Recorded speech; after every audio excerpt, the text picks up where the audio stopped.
How to create a Facebook page username on PC?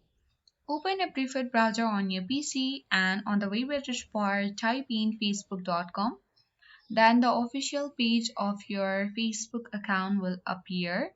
Make sure to sign into your Facebook account. Now to switch to your Facebook page, click on the upper right corner profile icon and now click on the page that you want to switch to.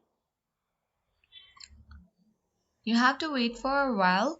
After that, you need to click on the upper left corner profile again of your page. Now go to the settings. Once you have done on the search settings icon, click on it and you need to search for name and press enter on the keyboard.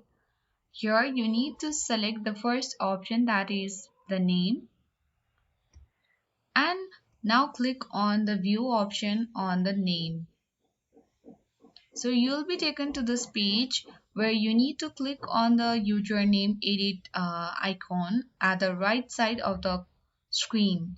Now you need to create a new username.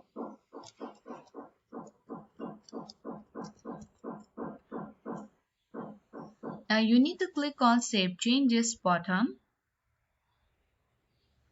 You need to enter the password in order to continue.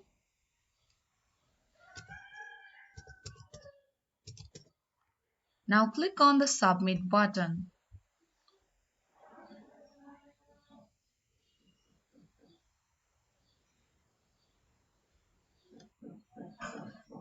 So when you go and search again, you can see that you have successfully created the username on PC or Facebook page. So that's how we create a Facebook page username on PC. I hope this video was helpful. Thank you for watching and see you in the next video.